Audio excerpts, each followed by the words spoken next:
Phill didn't need a gavel to deliver his final verdict. While his children handed him the keys to a glass and steel mansion and demanded he sign the papers for what they called his well-deserved retirement, the old engineer did something nobody in that room expected. He tore the contract in half. And then he drove north along the coast, past the manicured hedges and the security gate and the imported stone driveway, and he chose instead a crumbling tower on a cliff, a structure his children had never bothered to ask about, a ruin so weathered it seemed like the sea was simply waiting for the right storm to finish what time had started. Sophie and Mitchell laughed. They called him stubborn. They called him irrational. Behind closed doors, they used a word that adult children sometimes reach for when a parent stops being convenient: senile. What they didn't know, what they couldn't have known, because they had never once thought to ask, was that Phill hadn't retreated to that tower out of pride or grief or defeat. He had retreated there because it was the only place on that entire coastline where he held absolute power. The tower wasn't a ruin, it was a machine. And what Phill found inside its foundations, a secret buried beneath centuries of stone, would turn his children's contempt into raw, unfiltered terror before the next sunrise. Today you're going to find out why the most dangerous thing you can do to an engineer is assume he doesn't know exactly what he's doing. The meeting room was on the 4th floor of the mansion, floor-to-ceiling glass on 3 sides, the Atlantic on the other. On a clear day, you could see the horizon curve slightly, the way it does when the sky is high and clean, and the light comes in at just the right angle. It was the kind of view that makes people feel powerful, which was, of course, exactly why Sophie had chosen this room. She was 36 years old, wore her dark hair pulled tight at the back, and had spent the last 2 years quietly maneuvering every significant decision in the family's real estate portfolio into her own hands. She was good at it. She was efficient, precise, and completely convinced that efficiency and precision were the same thing as wisdom. Mitchell, 4 years younger and louder in every way his sister was quiet, sat at the far end of the table with his jacket slung over the back of the chair. He had the posture of someone who has never had to wait for anything important. His phone was face up on the table, and he glanced at it twice before their father even sat down. Phill walked in at exactly the time they'd asked him to arrive. He was 74 years old, with hands that looked like they had been shaped by decades of field work, wide across the knuckles, calloused at the fingertips, the kind of hands that know how to hold a level and read what it's telling you. His hair was white and cut short. His jacket was the same one he'd worn to every important meeting for 15 years, because he had learned a long time ago that the clothes you wear to a meeting rarely matter as much as what you understand when you sit down. He looked at the documents already arranged on the table. He looked at his children. He sat down. "Dad." Sophie opened. Her voice had that particular calibration that boardrooms produce in people. Warm enough to seem human, controlled enough to stay on message. "We wanted to do this together, as a family. The way you always taught us things should be handled." Phill didn't say anything. He was looking at the stack of papers nearest to him, without touching them, reading what he could from the headers and the section breaks. "It's a full restructuring." Mitchell leaned forward, elbows on the table, his tone carrying the energy of someone who has rehearsed being reasonable. "You keep the suite on the 2nd floor, full medical coverage, a monthly allowance that's honestly more than most people earn in a year. All you have to do is step back from active management." "Step back," Phill repeated. "You've earned it." Sophie slid the document toward him. A pen appeared beside it. 40 years of building this company. Nobody's disputing that. But the portfolio has grown into something that requires a different pace than what I can manage. She paused for just a fraction of a second. Professionals are trained to pause like that. Briefly enough that it doesn't look like hesitation, long enough to let the moment settle. "Than what anyone your age should have to carry," she said. Phill picked up the pen. He held it for a moment, the way you hold something when you're deciding whether it belongs in your hand. Then he set it down. He picked up the document, and he tore it cleanly down the middle. Sophie's composure fractured. Just slightly. Just enough. Mitchell's phone clattered face down onto the table as he stood. "Dad." His voice had lost the boardroom polish entirely. "Do you have any idea how long it took to... You measure value by how much light passes through something." Phill stood, slowly, the way men do when they are not in a hurry, and they want you to understand that. "I measure it by what holds the ground beneath your feet." He looked at the two of them for a long moment. "Tomorrow," he said, "you'll see what glass can't hold." He picked up his jacket from the back of the chair and walked out. Mitchell was the first to speak, which was almost always the case. "He's lost it." He said it the way you state something obvious, the way you say "it's raining," while pointing at a wet window, swapping a fortune for a pile of rocks the sea's going to swallow in 6 months. Sophie was already on her phone. She didn't look up. "Call the family attorney," she said. "We need to understand what our options are if he continues to refuse." Mitchell looked at the torn document on the table. Something moved across his face that was almost doubt, almost something worth listening to, but it passed quickly the way uncomfortable thoughts tend to pass when you've built your life around not sitting with them. "He mentioned a tower," Mitchell said. "He's mentioned the tower for 30 years, Sophie replied. "It's a ruin on the North Cliff. Nobody's been inside it in decades. Should we—" "No." She finally looked up. "We let him go. He'll come back when the cold sets in. He always does." She was wrong about that, but she wouldn't know it for another 48 hours. Phill drove a truck that was 18 years old and mechanically perfect. He maintained it the way he maintained everything he truly owned, not out of sentimentality, but out of respect for what reliable things cost to build and what it means to let them fail through negligence. In the back, 2 toolboxes, a sleeping bag, a week's worth of food, a portable lamp, and a black leather journal he'd carried since 1984. The road to the North Promontory turned to unpaved gravel 2 miles before the end. The GPS stopped pretending to be useful. The salt bush on either side pressed close enough to brush the mirrors, and the wind off the ocean was already picking up, already carrying that particular weight that experienced coastal people recognize as a warning. Phill had lived on this coast for 50 years. He recognized it. He drove on. When the track curved around the last bluff and the tower came into view, he stopped the truck and left the engine running for a moment. The tower rose roughly 60 feet against the pale March sky, built from granite so dark at the base, where the high tides had reached it for centuries, that it looked almost black. The windows were long open, no glass, and the wind moved through them with a sound that Phill had been hearing since 1988. When he first bought this land from an old fisherman who had no children and no use for a ruin, he didn't understand. The sound the wind made in those windows was low and continuous, like breathing. Phill turned off the engine and listened. Then he got out and went to the back of the truck for his tools. In 1988, Phill Vane was 38 years old and had just completed the largest engineering contract of his career. The substructure foundations for a coastal highway overpass that 3 previous firms had failed to deliver because they hadn't understood what the ground beneath the coastline was actually doing. Phill had understood it. It had taken him 8 months of soil surveys, tide charts, and geological mapping, but he had understood it. And when the bridge stood up through its first hurricane season without so much as a hairline crack, his reputation was made. With the payment from that contract, instead of expanding his office or investing in the obvious places, he had driven to the north coast of the town where he'd grown up and bought, from a retired fisherman named Roy Hargrove, a rocky promontory with a crumbling tower on it. Roy had been 79 years old at the signing. He made coffee on a 2-burner stove and pushed a mug across the table without asking if Phill wanted one. "That tower's foundation is older than anything you'll ever pour, son," Roy had said. "Older than the courthouse, older than the harbor wall." The man who built it understood things about this coastline that the geology departments haven't caught up to yet. Phill had asked what things. Roy had looked at him the way old people sometimes look at younger ones, not unkindly, but with a patience that comes from having watched people take a long time to understand things that seem obvious in retrospect. "When you need to know, the tower will show you," he'd said. Phill had spent 36 years going back to find out.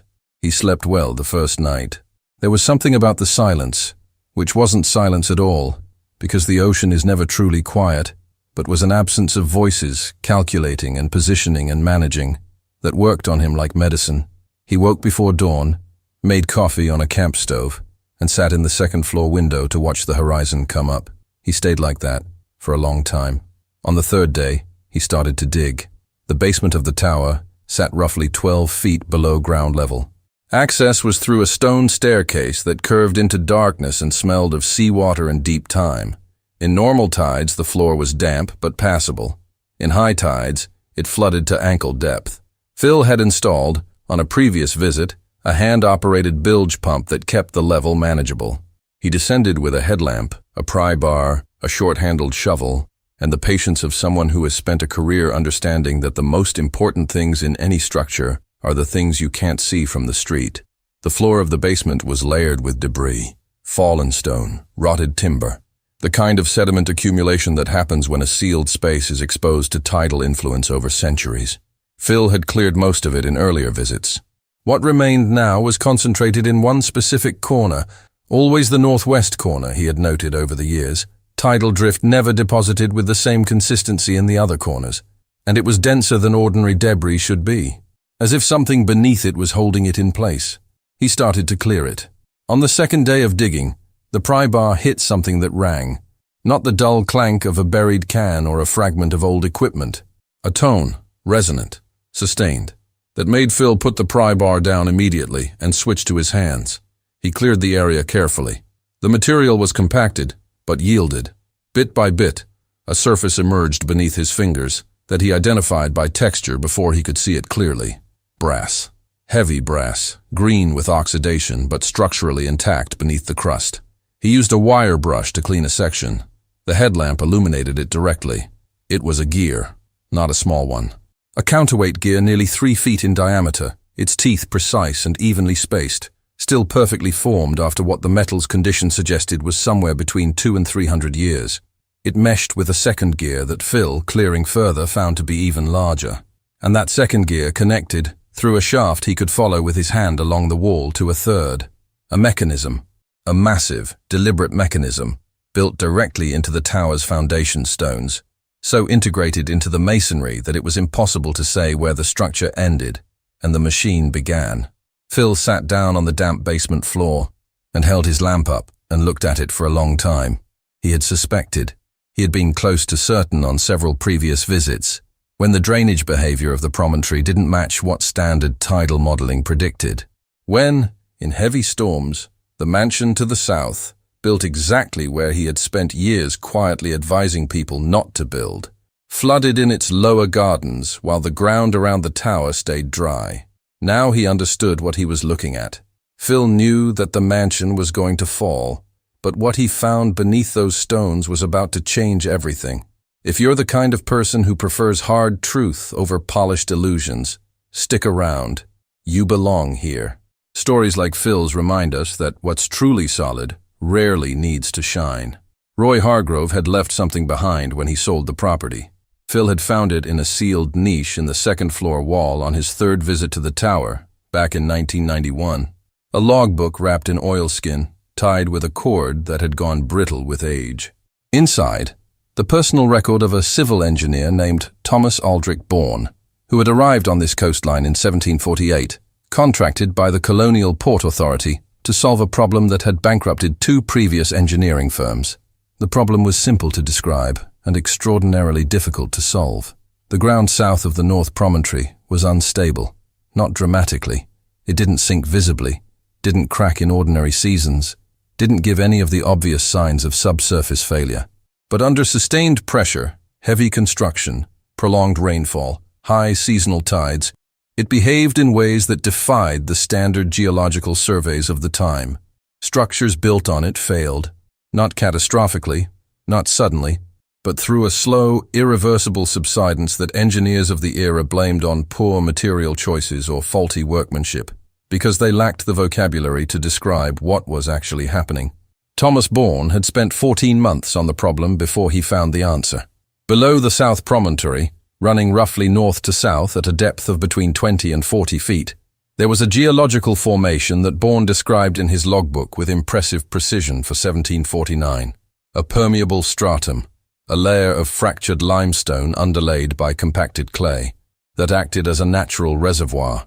In dry seasons it was stable, in wet seasons it collected water, and when the water table in that stratum rose above a certain threshold, the clay beneath the foundations of any structure built on top became, in Bourne's words, no more reliable than wet sand beneath a boot.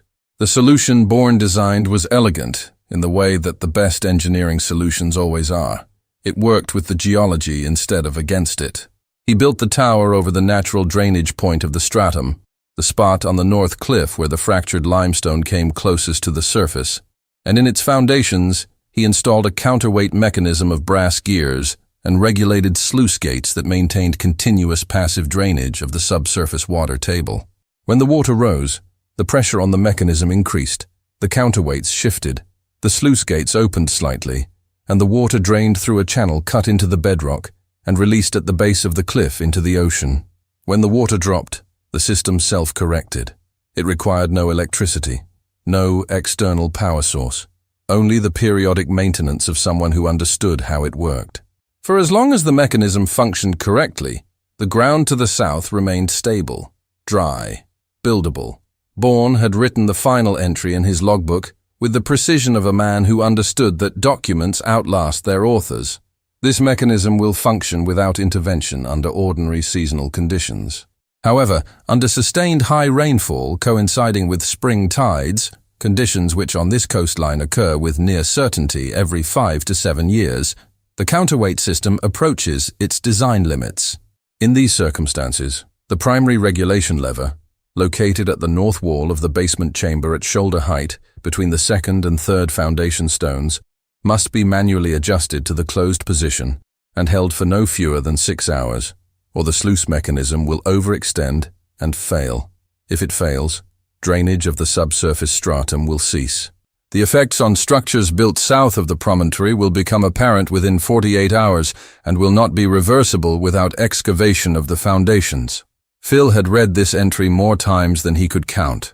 He read it again now, in the lamplight of the basement, with the brass gears gleaming dully beside him and the wind picking up outside. He looked at the regulation lever. He put his hand on it. He did not move it. Not yet. Sophie had retained an attorney who specialized in elder law. The consultation had taken 90 minutes and produced a conclusion the attorney had delivered with the careful phrasing of someone accustomed to delivering unwelcome news. Cognitive impairment proceedings were legally available, but practically complex, without a medical evaluation demonstrating diminished capacity, and Phill had, 3 months earlier, passed a standard neurological screening with scores his physician had described as frankly impressive for his age. Any filing would be vigorously contested. A contested proceeding could take years. It would generate records. Some of those records might become public. So what do you recommend? Sophie had asked. Engagement, the attorney had said. Go to him. Talk to him. Find out what he actually wants. Mitchell had laughed when she reported this. We paid for that. Sophie hadn't responded. She was looking out the window of the mansion. Her mansion, the one she had personally overseen the design of. The one she had chosen this coastline for precisely because of its dramatic views and its rising property values. And she was noticing something she had been half noticing for the last 6 months, without allowing herself to fully notice. Along the south foundation wall, where the landscaping met the exterior stone, there was a crack. It had been there, she realized, since August. She had asked the contractor about it, and he had said, settling, which contractors say about cracks the way doctors say, stress, about symptoms they don't want to investigate. She had accepted this because it was convenient to accept. Now, in the low winter light, it looked longer than it had in August. She turned away from the window. We go to him tomorrow, she said. That night, Phill climbed to the top of the tower. The stairs were worn smooth in the center by centuries of feet, narrowing near the top to something that required a person to turn sideways. The upper platform was open to the sky. The original roof had been gone since long before Roy Hargrove was born, and the wind at that height was significant, the kind that makes you grip stone instinctively. He gripped stone. He looked south. The mansion's lights were on, both of them still there then. He could see the glow of it, warm and golden through all that glass, projected out across the dark lawn and down toward the water. Beautiful, he thought, and he meant it. The building was genuinely beautiful. Sophie had good taste. Mitchell had paid for things he didn't understand, which was how most beautiful things get funded. He thought about Thomas Bourne standing somewhere very near this spot in 1749, looking at the same stretch of coastline, understanding something the people who would build on it 2.5 centuries later had never thought to ask about. He thought about Roy Hargrove, pushing a coffee mug across a kitchen table, trusting a stranger with a mechanism that kept a piece of the world in balance. He thought about his children, their voices in the glass room, the practiced patience of Sophie's tone, the reflexive contempt in Mitchell's. He thought about what he was going to do.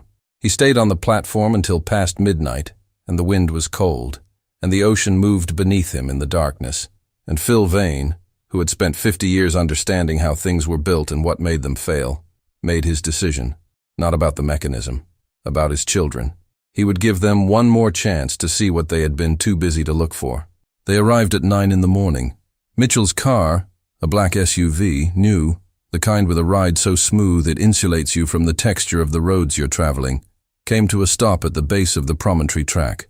They both got out into a wind that had, during the night, become something else entirely. Not uncomfortable, violent. The kind of wind that makes you realize your body is smaller than you normally experience it as being. The tide was at its seasonal high. The waves hitting the granite below the tower sent spray up to the level of the second-floor windows.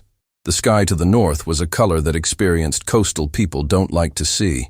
Greenish-gray, heavy, the light inside it compressed rather than diffused. Phill was at the entrance when they came up the path. He had coffee ready. "Come in," he said. They came in. The maps were already on the table. Hydrographic surveys, geological cross-sections. 2 sets of his own soil sampling records from 1989 and 2003, and Thomas Bourne's logbook, open to the entry he had memorized. Phill had been an engineer for 50 years. He knew how to present a technical finding. He presented this one the way he would have presented it to a client, clearly in sequence, without editorializing. He showed them the maps. He explained the permeable stratum. He described the brass mechanism in the basement and what it had been doing, continuously, since 1751. He walked them to the basement stairs and held the lamp while they looked at the gears. Mitchell was the last one down. He stood at the bottom of the stairs for a long moment, looking at the brass counterweight gear, nearly 3 feet across, its teeth still precise after 270 years, and his face did something that faces don't often do in boardrooms. It became, briefly, undefended. "You've known about this since 1991, he said. "I've understood it since about 2003, Phill said. "Understanding takes longer than knowing." "And the mansion?" Sophie's voice came from behind Mitchell. She had stayed on the stairs, one hand on the wall. "You knew where we were building." "I advised against that location 3 times, Phill said. "I have the emails." Silence. The mechanism breathed around them. Wind moved through the tower above. Somewhere outside, a wave hit the granite with a force they could feel through the stone floor. "So, the crack in the foundation wall," Sophie said. "When did you first notice it?" Phill asked. A pause. "August. There's been above-average rainfall since August. We're currently at spring tide." Phill looked at his daughter. "The mechanism is managing, but it's at the upper range of its design parameters. If the rainfall continues through this tidal cycle without manual adjustment of the regulation lever, the drainage fails," Sophie said. She was an intelligent woman. She had always been an intelligent woman. Sometimes intelligence needs the right information before it can do what it's capable of, and the stratum saturates. Within 48 hours of mechanism failure, the subsidence would be measurable, Phill said. Within 96 hours, you would see it in the structure. Mitchell looked at his father. "How long has the rainfall been above average?" he asked. 11 days. Another silence. Then Mitchell asked the question that Phill had been waiting for, without knowing he had been waiting for it, since the moment he tore the contract in half. "Dad." His voice was different now. Not the boardroom voice, not the dismissive voice. Something older, something that had been in the room all along, waiting for everything else to run out. "Can you keep it from failing?" The answer came before Phill could give it. Sophie's phone lit up on the table beside the maps. She looked at it. Her face changed. She turned the screen toward them. It was a notification from the home security system. A photograph, auto-generated by the motion sensor at the south entrance of the mansion. The crack in the foundation wall, the one Sophie had first noticed in August, the one the contractor had called settling, had extended overnight. It ran now from the ground to above the first-floor window lintel, and at its base, where the foundation met the earth, the soil had shifted outward, in a way that had no word, except the accurate one. Subsidence. Mitchell made a sound that wasn't quite a word. Sophie put the phone face down on the table, slowly, with the careful deliberateness of someone choosing not to spiral. "How do we stop it?" she asked. "Come with me," said Phill. They went back down to the basement. All three of them in the lamplight, with the tide pushing against the base of the tower and the brass mechanism turning in its slow, continuous counterweight cycle. Phill showed them the regulation lever, an iron bar, roughly the thickness of a forearm, set into the north wall between the second and third foundation stones, with a grip worn smooth by whoever had last used it. Thomas Bourne himself, most likely, or one of the unknown hands in the intervening centuries that the logbook didn't name. "This moves to the closed position and holds for 6 hours," Phill said. "It restricts the sluice opening, reduces the drainage rate, keeps the system within its operating range during high-stress conditions." He described it as the difference between a controlled release and a failure cascade. Sophie reached out and touched the lever. She didn't pull it. She just held her hand against it for a moment, feeling the faint vibration in the iron, the mechanism working, the gears turning, the water moving through channels cut in bedrock 2 centuries before any of them were born. "You need to hold it," she said. It wasn't a question. "That's why you came here. That's why you can't be managed." Phill looked at his daughter. "I need someone to hold it," he said, "and to know why it needs holding. And to understand what happens if it doesn't get held." He paused. "That isn't something you can hire. It's something you have to earn by paying attention." Mitchell was standing with his back against the far wall, arms at his sides, looking at the floor of the basement.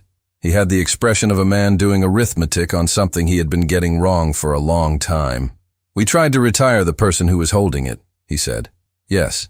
"Without knowing it existed." "Yes." A long silence. Mitchell looked up. "Tell us what to do," he said.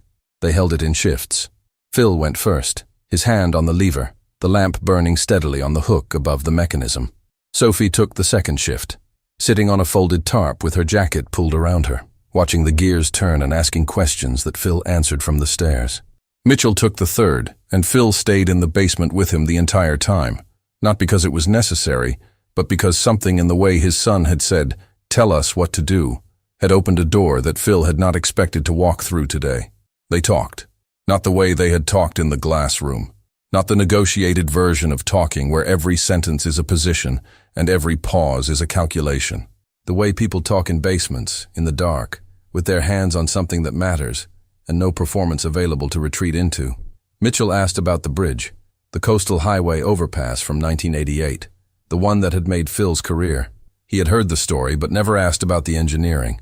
Now he asked, and Phill told him, and somewhere in the telling of it, Mitchell began to understand something he had been too young and too busy and too comfortable to understand before. His father had spent 50 years learning how things failed, not because he was pessimistic, because he loved what stood. When 6 hours had passed and the mechanism had been manually regulated back to its safe operating range, they climbed out of the basement together. The storm had shifted. The wind was easing. The tide was beginning its long retreat. Through the tower windows, the light over the ocean had changed, still gray but thinner, with something coming through it from the west that would by afternoon become sun. They stood in the second-floor room, around the maps that were still spread across the table. Sophie's phone showed another update from the security system. No new structural movement. The crack had not extended since they'd adjusted the lever. She set the phone down and looked at her father. "The contract," she said. "Can we start over?" "We can start," Phill said. "We haven't started yet." Starting over implies there was something to go back to. There wasn't. He looked at both of them. "There's only what comes next." Mitchell nodded. "Then what does that look like?" he asked. Phill crossed to the table and found, beneath the geological surveys, the black leather journal he'd been carrying since 1984. He opened it to a page he had written on 3 nights ago before his children had arrived, before the storm, when he was sitting alone in this room deciding what he was willing to offer. "You learn the mechanism," he said, "not from a manual, from coming here, from watching it, from asking me questions when I'm alive and answering them honestly, and then, when I'm not here anymore, from asking the tower." He looked up. "You don't manage this. You serve it. Because it has been serving everything built south of this point for 270 years, and it deserves the same respect." Sophie and Mitchell looked at each other. Something passed between them. Not the quick, efficient sibling shorthand of the boardroom, but something slower and less certain and more real. "Okay," Sophie said. "Okay," said Mitchell. Phill closed the journal. Outside, the ocean was still moving. the way it always moves, indifferent and continuous and patient as geology. The tower stood in it the way it had always stood, not resisting, not surrendering, simply occupying its position in the landscape with the quiet authority of something that was built to last. There was no single moment of transformation. That is the truth about families and about the people in them. The shifts that matter most are not the dramatic ones. They are the accumulation of smaller things. A question asked in good faith, an answer given without conditions, a hand held against iron in a dark basement for reasons that can't be fully explained to someone who wasn't there. Sophie hired a structural engineer, not from their usual firm but one Phill recommended, a woman he had taught briefly in the early 90s and whose judgment he trusted. The crack in the foundation wall was assessed, monitored, and over the following months, as the mechanism continued its work and the water table stabilized, it stopped growing. Mitchell came back to the tower 4 times in the spring, not because he was required to, because he was curious, and because curiosity, once it has been genuinely activated in a person, is difficult to put back. He asked about Thomas Bourne. Phill found him a digitized archive of colonial-era engineering records at the State Historical Society. Mitchell spent a Saturday reading them. He called Phill afterward and said, "I think Bourne was lonelier than the logbook lets on." Phill thought about that for several days. He thought the son was probably right.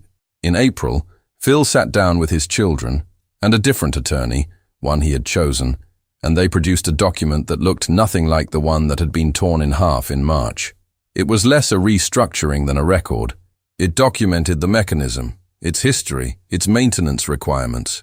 It documented what Phill knew and how he had come to know it. It established a framework, not legal exactly, more like a covenant, for how the knowledge would be transferred, and to whom, and over what period of time. There was a clause that Mitchell had suggested, which surprised Phill and pleased him more than he showed. It stated that any future decisions about the property, including the North Promontory and the tower, required the input of a family member who had personally spent time in the basement with their hands on the mechanism. You could not vote on what you had not touched. Phill had read that clause 3 times before he signed. The following November, during the second significant storm of the season, Sophie stood in the mansion and watched the water move in the garden. It rose to the edge of the lower path. It sat there for several hours. Then, as the tide turned and the mechanism in the tower continued its quiet work beneath 270 years of foundation stone, it receded. The crack in the south wall did not grow. Sophie stood at the window for a long time after the storm passed. She was thinking about glass, about what it does well, the light it lets through, the views it offers, the way it makes the inside of a space feel continuous with the outside world. She had always loved that about it. She still did. But she was also thinking about what glass cannot do, what it was never designed to do, how it holds its shape only when the things that hold it are in good order. She called her father that evening. He picked up on the second ring, which he always did. "The tower held," she said. "It always does," he said. A pause. "Dad." She looked out at the dark water. "I'm going to come up next weekend, if that's all right." "Bring work clothes," he said. "There's a section of the northwest staircase that needs repointing before winter." She smiled. "I don't know how to repoint stone." "I know," he said. "That's why you're coming." On the final evening of that November visit, Sophie and Phill stood on the upper platform of the tower. The sun was going down behind the landward hills, painting the ocean in colors that don't have adequate names. That particular orange gold that happens when the light is low, and the water is cold, and the sky is absolutely clear. The mansion was visible to the south, its glass catching the last of the light and throwing it back in long reflections across the lawn. Mitchell was coming the following week. He had asked if he could bring someone, a friend from college he thought might be interested in historical engineering. Phill had said yes. Sophie was looking at the horizon. "Can I ask you something?" she said. "Yes." "When you tore the contract." She paused. "Had you already decided you were going to let us see the mechanism? Or were you still deciding?" Phill considered this. "I was still deciding," he said. "I decided up here that first night." He looked at the ocean. "I thought about what Thomas Bourne would have done. A man who built something meant to last, and then had to trust that someone would understand it after he was gone." He was quiet for a moment. He couldn't control that. He could only leave good records and hope the right people found them. "You're the right people," Sophie said. You're becoming the right people, Phill said gently. There's a difference. She nodded. Below them, the tower breathed. The mechanism turned in the basement, patient and exact, the way it had turned for 270 years through storms and droughts and revolutions and the rise and fall of every certainty the people who lived near it had believed in. The ocean moved. The light faded. The tower stood. That tower is still standing, still holding, still doing quietly what it was built to do, protecting the ground beneath the people who never thought to ask what they were standing on. And you? Are you building on glass or on stone? If Phil's story moved something in you, stay with us. The next story is already waiting, because the best lessons are never the ones handed to us. They're the ones we earn by finally paying attention. See you next time.